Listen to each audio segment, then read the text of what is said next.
dengan saya Bella Sri Utami. Dan gak cuma kita berdua doang, kita juga didampingi oleh para ibu guru pembimbing konseling SMK Sumpah Pemuda 2 dengan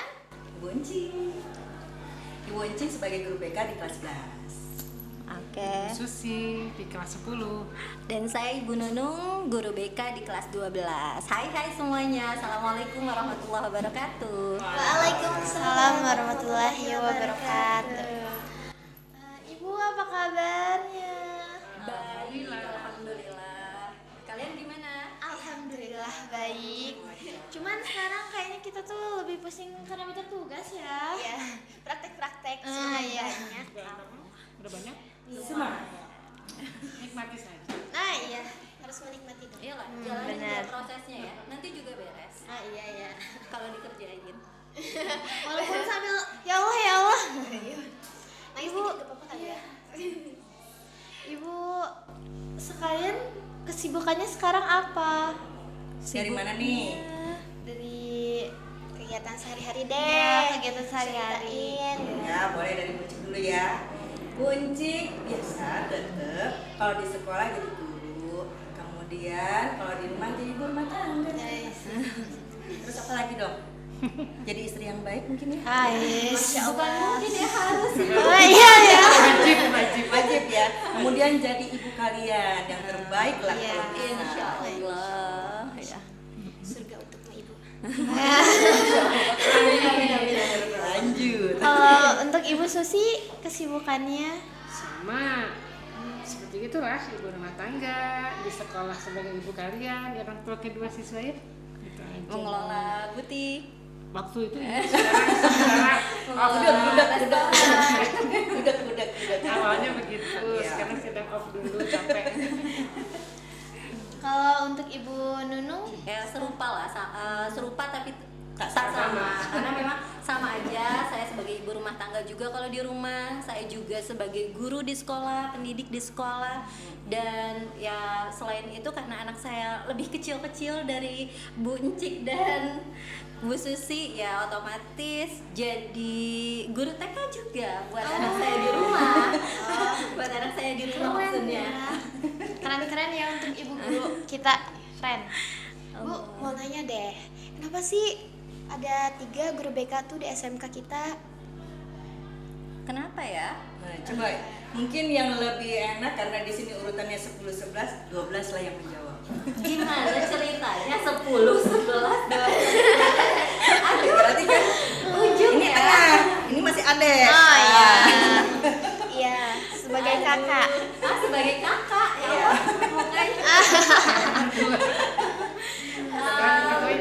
Kalau kenapa sampai ada 3 guru BK di sekolah ini, mungkin karena jumlah siswanya juga lebih banyak ya, banyak dan untuk guru BK itu sendiri, satu guru BK harusnya hanya menangani 150 siswa kurang lebih. Nah, sedangkan di kita itu jumlahnya lebih dari 150 siswa, sehingga di kelas 10 akhirnya ada guru BK, di kelas 11 pun ada guru BK, dan di kelas 12 pun guru BK-nya berbeda gitu. Akhirnya setiap level punya guru BK tersendiri gitu. Ya, jadi biar Ya. lebih terurus ya. Jadi biar terpegang semua Terurus, ya, tertangani ya, semua. ya benar. Tertangani semua. Tahun lalu kan kita nggak ada ya pelajaran bimbingan konseling. Kenapa kok tahun sekarang ada ya? Kelas 10, kelas 11? Dulu pun ada, cuma tidak masuk ke kelas. Iya.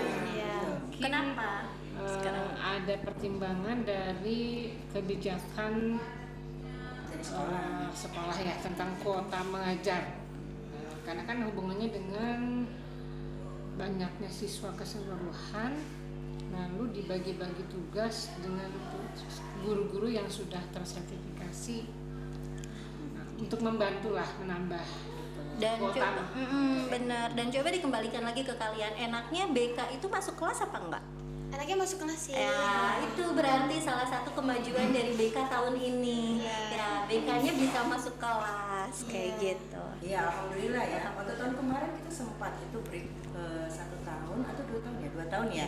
2 tahun itu nggak ada BK dan bimbingan, tapi bukan berarti nggak sama sekali ada bimbingan, tetap kita masuk kelas, tetap kontrol, tetap ada penanganan, dan kemudian sekarang alhamdulillah ya sudah ada mapelnya, jadi kita bisa face to face, bisa mendengarkan langsung apa yang menjadi ya paling enggak anak-anak apa sih keluh kesah kalian begitu kan ya.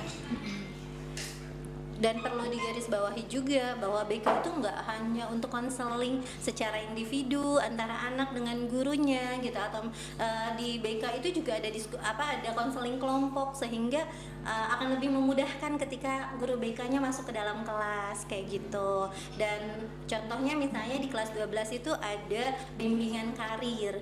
Nah, bimbingan karir itu kan untuk penjabarannya enaknya secara keseluruhan dulu gitu kan. Nah, jadinya lebih banyak lah keuntungannya ketika BK masuk ke dalam kelas dibandingkan tidak sama sekali. Iya, benar. Nah, hari ini tuh kita mau bahas sesuatu yang sering banget terjadi di sekitar kita, tapi kita tuh sering anggap sepele. Apa tuh? Kita bakal bahas bully. Bully itu kan nggak cuma sekedar kata-kata atau tindakan fisik ya. Ada juga kayak bisik-bisik di belakang gitu. Oke. Terus kayak sindir-sindiran gitu. Nah, itu tuh efeknya lama banget sampai bertahun-tahun, bikin trauma dan macam-macam ya. Nah, menurut Ibu, gimana sih tanggapan terhadap bullying di sekolah? Ibu? Gimana Ibu? Ya, menurut Ibu. Siapa dulu nih? Boleh siapa? Dimulai dari Ibu Susi aja. Ah, Dari Susi. kelas 10 ya. 10. Soalnya kan kelas 10 anaknya baru-baru. Iya. Ya. Tadi pertanyaannya adalah tanggapan Tanggapan saya. terhadap bully Tanggapan di bully. sekolah. Pertama, bahwa bullying itu pasti hal yang negatif, ya kan? Dan sepertinya menakutkan setiap siswa, ya kan? Karena bagaimana kalau dia mengalami bullying, pasti akan menghadapi hal-hal yang menyulitkan ataupun menekan ya. Nah, tergantung juga dari bentuk-bentuk bullyingnya. Bullying kan bisa dibagi-bagi tuh, bisa dari sisi fisik, secara fisik, secara verbal juga. Sekarang ada lagi cyber istilahnya? Cyberbullying. Cyberbullying. Ya, lewat media sosial. Kayak gitu. Nah, bayangkan kalau kita masing-masing mendapatkan tindakan bullying itu. Nah, kalau orang dewasa mungkin bisa berpikir cepat tanggap, tapi kalau siswa yang apalagi masih kelas 10 ya, takut gitu kan. Terus pasti akan ada dampak psikologis, dia menjadi anak yang tertekan gitu ya, terisolir, terus merasa ya tidak punya teman ya, tertekan tidak punya teman dan bingung mungkin harus menghadapi tindakan bagaimana. Banyak contoh. Saya juga termasuk korban itu. Oh ya? Makanya terlihat sekali dari pertanyaannya tadi Bu. Oh iya, Dia menjurus agak- banget ya. Dia terlihat berat untuk menyampaikan itu. Ya nggak apa-apa, kan Nah. setiap manusia itu pasti ada permasalahan, ya kan? Jadi ya nggak apa-apa, kita bahas dengan berlahan tapi selesai. Ya. Dan dapatkan solusinya ya, mudah-mudahan. Iya, makanya kan di sini apa gunanya guru BK kayak gitu kan? Kalau nggak ada yang seperti ini mungkin apa kerjanya guru BK di sekolah gitu kan? Antara lain menghindari. Iya, tapi tadi kan pertanyaannya bagaimana tanggapan tentang bullying, terus salah satunya tadi yang Bella bilang bully itu tidak harus selalu fisik, ada juga yang ngomong di belakang, mungkin bisik-bisik Iya. di belakang, Lebih atau pada pembunuhan mungkin karakter ya? iya, dan itu lama hilangnya gitu kan, karena memang bullying itu sendiri kan tindakan agresif yang dilakukan secara berulang gitu, karena berulang-ulang itu akhirnya dia merasa Sempurna. ya benar-benar akhirnya yang asalnya cuma biasa aja jadi merasa saya korban loh gitu. Dan si pelaku ketika dia merasa, wah ternyata orang ini biasa aja nih, orang ini nggak nanggepin apa-apa, orang ini ketakutan nih gitu, reaksinya terlihat sekali kalau orang tersebut lemah. Nah itu sebenarnya akan jadi jadi bahan untuk si pelaku untuk terus membuli orang tersebut. Karena sebenarnya kalau kita lihat orang yang ngebully ini, kamu jangan takut sama orang yang bully gitu, karena terlihatnya memang berkuasa banget gitu, padahal bisa jadi itu adalah kekurangan yang dia tutupi. Jadi dia ingin menutupi kekurangan dia, padahal dia penakut. Dia sebenarnya bisa jadi korban dari bullying itu sendiri gitu kan, atau dia kurang perhatian dari orang rumahnya sehingga dia mencari perhatian. Atau juga dia ingin terlihat lebih populer, lebih dilihat karena dia tidak terlihat di lingkungan sehari-harinya. Akhirnya dia melakukan itu kepada orang-orang yang dianggap dia lebih lemah dari dia. Dan tadi kenapa sih kan itu bullying itu terasanya lama banget ya sembuhnya? Karena memang yang dihajar bukan cuma fisik, tapi mental juga. Kalau fisik kita obatnya bisa dicari di apotik. Tapi kalau yang sakitnya mental, yang sakitnya jiwa, kita nggak bisa cari dokternya di rumah sakit, kita nggak bisa cari obatnya di apotik gitu. Itu penyembuhannya pasti lama. Makanya bullying ini bukan tindakan asal sepele biasa aja pada akhirnya, tapi bisa berujung pidana juga ketika bullying itu sudah berat ya. Jadi bisa sampai 3 tahun bahkan sampai 15 tahun penjara ketika ada orang yang melakukan bullying tersebut dan dilaporkan.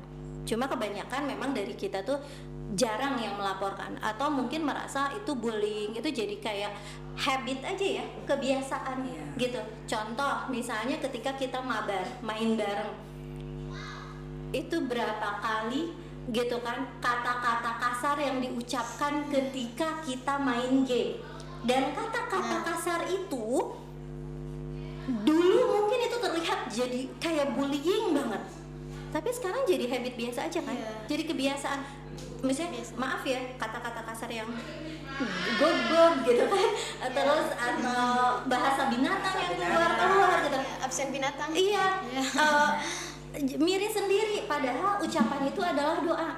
Ketika kita bilang itu kepada orang tersebut dan orang tersebut tidak marah, mau nggak sih kalian disebut maaf ya, tolol, goblok gitu kan? Dan itu jadi doa buat kalian menjadi orang seperti itu. Atau mungkin ketika tidak terima, jadi berbalik doanya ke diri kita sendiri ketika kita berucap seperti itu gitu. Itu juga sebenarnya bagian dari bullying, tapi ya jadi habit karena kita ya akhirnya jadi biasa aja ya dengan itu gitu. Dan ketika biasa aja, kebayang nggak kalau yang kata-kata kasar itu aja terlihat jadi biasa aja, jadi bullying yang sesungguhnya bisa lebih kasar dari itu gitu.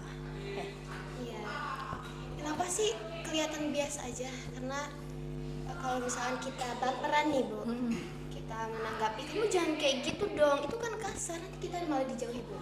Kita malah dibilang, ih baperan banget sih jadi orang, padahal kan cuma kayak gitu doang gitu. Makanya kita menganggap biasa pasti anak-anak. Ya mungkin kalau itu sih terlihatnya pada orang anak ini ya. Mungkin aku boleh bicara sedikit? boleh Terbuka. boleh maaf. Porsinya Buncit kalau bicara sedikit gitu. Masya Allah. Mungkin gini, anak-anak tuh kadang-kadang harus dibentuk lagi dari bentuk akhlak ya, dari rumah nih, orang tua, lingkungan ya kan Gia. Kalau sudah lingkungan dan kemudian orang tua itu mentalnya mantap, anak insya Allah mentalnya juga mantap. Nah pas masuk ke sekolah, dia ketemu dengan orang banyak, dia teruji tuh, biasa aja, mau orang ngomong apa masuk sini keluar sini, masuk sini keluar sini. Nah itu yang dinamakan mental kuat. Mungkin pada saat kita dibicarakan orang seperti itu, harusnya kita punya mental yang seperti itu.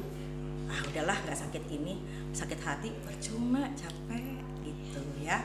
Tuh cukup buat mencek kamu. Karena kan memang yang dituju, yang dicari oleh pembuli itu justru anak-anak yang dinilainya bermental lemah, Bu. Iya. Iya. Betul. Ya, Seneng yang di rumahnya anak mami mungkin kalau cowok Iya. anak mami, terus yang perempuan juga suka manja-manja gitu kan. Gue bully nih, sesar empuk nih gitu kan. Untuk orang-orang yang julid itu istilahnya Bu. Iya. Iya. dia merasa hebat soalnya. Iya. Begitu temannya bersorak kemudian banyak pro yang ke dia gitu, dia merasa wah pahlawan nih. Iya, makanya pengen populer kan. Iya. Tetapi sama sebenarnya, justru yang diam kemudian dia bisa menilai semua temannya itu yang menang. Dia diam, kemudian dia menilai temannya, kemudian dia bilang sok enak masalah. Itu yang hebat. Dan tadi kan yang dibilang Bella, kenapa sih kita mikirnya jadi kayak biasa aja kayak gitu. Ya berarti kita perlu yang namanya edukasi tentang bullying.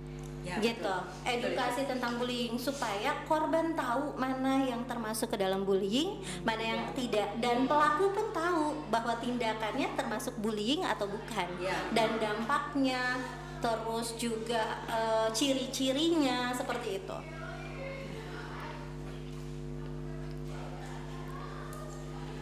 Nah, Bu, misalkan kan balik lagi yang kata Ibu, mungkin seseorang pembuli ini terbentuk karena suatu alasan yang Ibu jelaskan juga. Nah, misalkan mungkin dia melakukan seperti itu karena mental dia yang mungkin Lebih lemah. lebih ini yang ngebuat dia terdorong lah untuk melakukan bully ini. Penanganan yang bakal dilakukan, sebaiknya dilakukan kepada anak tersebut bagaimana? Oleh pembuli maksudnya. Ya, kepada pembuli ini. Pembulinya ya, pelakunya berarti. Ya pasti namanya orang melakukan hal yang salah, pihak sekolah ya menindak dong, menindak ya. Tapi bisa dilihat dulu kriteria bulinya. Kalau kira-kira mungkin sudah sangat parah gitu ya, tingkatan yang membahayakan, ya harus segera ditangani dengan serius pihak sekolah gitu. Terutama pucuk pimpinan, kepala sekolah punya cara gitu ya, melalui guru-guru BK atau melalui guru-guru yang lain atau kesiswaan, misalnya wakil kepala kesiswaan, kita bekerja sama sebagai tim untuk mengatasi masalah tersebut gitu. Tapi kalau kira-kira masih bisa ditangani wali kelas ataupun guru BK masing-masing per kelasnya, ya sudahlah, tangani saja dulu gitu kan ya. Paling gitu kok pendapat Ibu ya. Iya. Cik udah punya pendapat lain? Iya, pendekatan. Ya. Dan tapi misalkan si anak ini tuh sudah coba ditangani, tetapi dia tuh malah gak ngaruh sama sekali. Apakah itu harus dilakukan penindakan pidana? Enggak juga, gini loh, kita tuh kan pasti punya step-stepnya ya, enggak langsung pidana juga Ya. gitu. Makanya kita perlu adanya kerjasama bukan hanya antar guru, karena BK juga nggak bisa kerja sendiri gitu kan, nggak hanya antar guru tapi sama orang tua juga, kemudian sama masyarakat juga gitu. Jadi kita benar-benar kerjasama. Kita sampaikan misalnya kan biasanya guru juga tuh komunikasi dengan kita, mana anak yang seperti A, B, C, D gitu. Dan ya ketika kita tangani dan memang kita tidak lagi 100% gitu ya, misalnya kita menanganinya hanya berapa persen, kita pasti perlu bantuan orang tua juga gitu kan. Akhirnya ada pemanggilan orang tua, kita kasih tahu anaknya seperti ini gitu kan. Nah terus juga adanya kerjasama sama masyarakat sekitar juga, sama anak-anak yang ada di lingkungan sekolah juga gitu kan, karena memang nggak bisa semuanya tuh dilakuin sendiri gitu. Kalau balik lagi, kalau misalnya sampai ke pidana, berarti si anak tersebut sudah sangat berat tindakan bullyingnya kayak gitu. Di bully ini tuh bener-bener dampaknya tuh bener-bener Dahsyat ya, buat entah itu pelaku, mungkin yang ngelakuinnya juga dia dampaknya bisa ngebikin dia tuh jadi orang yang dia anggap tindakan dia itu benar gitu. Dan untuk pelaku pun dia pasti balik lagi, kalau kena mental pasti dia jadi orang yang sesuatu yang awalnya mungkin dirinya ceria bisa jadi tertutup ya, dampaknya. Iya. Isolasi diri dari lingkungan Dari sekitar. siapanya, pihak siapa, pembuli atau yang dibully? Dari Yang bully. Rata-rata emang Kalau yang dibully sudah pasti Iya. ya. Iya betul. Ada satu cerita bener-bener tuh. Iya, Kenapa? oke. Awalnya memang seperti ringan ya, ringan, cuma bully verbal aja belum. Oke. Dikata-katain lah misalnya, lemah lu, cemen lu misalnya gitu kan ya. Nah, lama-lama si anak memang mungkin dia mentalnya lemah, Gunjik yang tinggal tadi ya. Di rumahnya mungkin dia kurang mendapatkan pendampingan ya, pendidikan dari keluarga. Benar. Nah itu jadi kena banget itu anak sampai itu loh, sampai harus minum obat penenang. Iya. Kan ada yang kasus Jadi ke itu psikiater. dia bunuh diri ada kan itu? Iya. Iya. Sampai yang dibawa di ke Garut. psikiater. Iya Yang di Garut itu. itu. Dan itu jangan salah loh, kasus yang di Garut itu yang terbaru itu anaknya melaporkan teman-temannya yang nge-PEV di sekolah. Jadi tindakannya sebenarnya baik, tapi anak-anaknya tidak suka karena dilaporkan, akhirnya mengeroyok gitu, mengeroyok si anak tersebut. Dan belum lagi dia ternyata kesehariannya suka dapat bullying verbal dari kata-kata ya, bahkan maaf ya, karena dia tidak naik kelas, akhirnya dia dibilangnya anak ABK, anak berkebutuhan khusus, padahal dia normal gitu. Dan itu mungkin terlihatnya biasa aja, dia senyum karena memang tidak ada keberanian gitu kan, tapi hatinya nangis, hatinya hancur gitu. Apalagi kalau sudah ada tindakan seperti itu ya, berarti memang udah benar-benar nggak bisa lagi yang namanya seperti kertas itu rapi, begitu dikucuk-kucuk-kucuk minta Tetap maaf, nggak bisa. begitu dibuka nggak bisa halus lagi kan gitu. Jadi hati orang itu tidak sepenuhnya harus bisa pure, memaafkan iya, tapi pure untuk kembali ke rapi itu tidak bisa gitu. Nah anak ini, jadi kita nggak usah nyebut sekolahnya atau apa, tapi memang terjadi itu di Garut. Itu contoh yang betul-betul yang memang tidak ada yang memihak kepada anak itu, termasuk gurunya juga mungkin kan pada saat itu beritanya. Nah itu contoh mungkin bagi kita semua pendengar juga, bahwa ya itu tadi manusiawi, kita tuh hidup harus betul-betul erat penuh kasih sayang ya kan. Jadi kita tuh saling mengerti satu sama lain, jadi pendengar yang terbaik. Kalaupun sekarang itu kita nggak suka sama orang itu, tapi alangkah baiknya jadilah pendengar yang terbaik. Kalau menurut musik seperti itu ya gitu. Oke, teman-teman. Jadi bully itu nggak cuma dari fisik, tapi juga bisa melukai hati ya. Makanya kita harus bisa jadi penyembuhnya, jangan malah jadi bagian lukanya. Nah, bagi kalian yang ada di situasi seperti dibully, percaya kalian gak sendiri, Ya, karena kalian punya teman-teman, kalian punya keluarga, kalian punya sahabat. Ya. Nah, dan juga kita mau berterima kasih kepada ibu-ibu guru sekalian. Sama-sama. Kita jadi banyak mendapatkan ilmu. Jadi kita tuh bisa tahu, oh ya dampak bully itu benar-benar dahsyat banget buat kehidupan kita. Nah, oke, mungkin cukup aja kali ya, kita cukupin buat podcast kali ini. Makasih buat kalian yang udah nonton, dan terima kasih sekali lagi kepada ibu yang sudah meluangkan waktunya untuk memberikan kita semua ilmu. Oke guys, cukup sekian aja. Terima kasih yang sudah menonton. Jangan lupa like, comment, and subscribe. Dadah semua. Dadah. Assalamualaikum. Waalaikumsalam warahmatullahi wabarakatuh.